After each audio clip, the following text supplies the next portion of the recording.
reason gold is so important, gold and silver, is because gold and silver is God's money.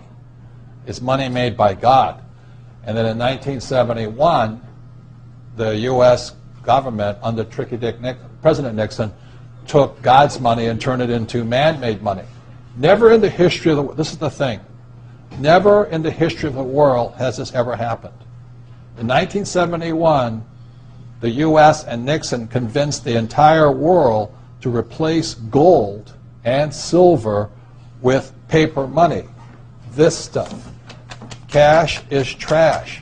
So the reason we have so much volatility in the world today is historically, since the time of the Romans and the Greeks and the French and the English and the Germans, every time they have taken God's money, like silver here, and replaced it with man-made money, there's been economic volatility.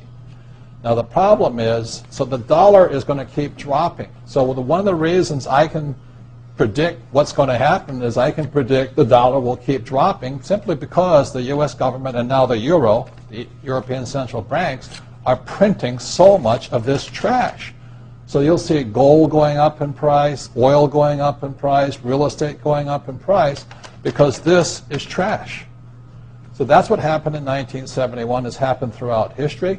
And the reason this current election doesn't make any difference is the only person they can put this back in place is a strong, charismatic leader.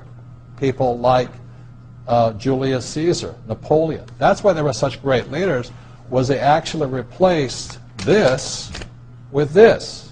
Unfortunately, we do not have that person among the candidates. I know Ron Paul, philosophically, I agree with him as closely as possible, but unfortunately I don't think Ron Paul has the chutzpah, as my Jewish friends would say, to change this whole thing. So there will be more this printed than ever before, which means the dollar keeps coming down and other things keep going up. And that's really what's going to happen. It's predictable.